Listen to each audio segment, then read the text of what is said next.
He said in his interview with Pat that he prayed for a hat-trick and that was it, the first hat-trick in a North London derby since December the 23rd, 1978. That was a lot of prayers, I guess, because, since 78, no one has done that before. You have a lot of great guys that have played in that derby.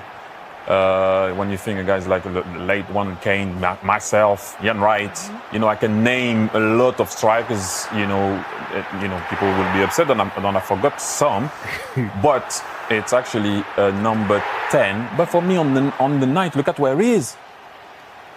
That's your 9.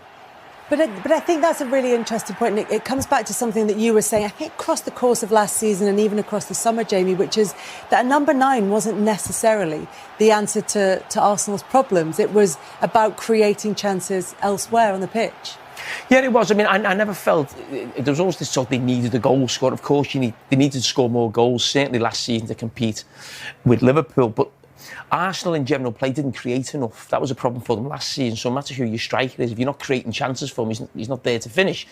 But he's made a difference with that. And even this season, when we go back to very early on, if you go back to the game at Anfield, that was almost like the Arsenal of last season. Very strong defensively, but not really looking like scoring going forward.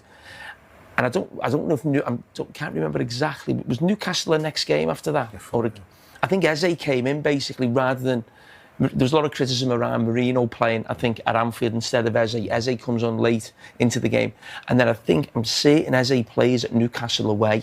And you just felt like there was a difference.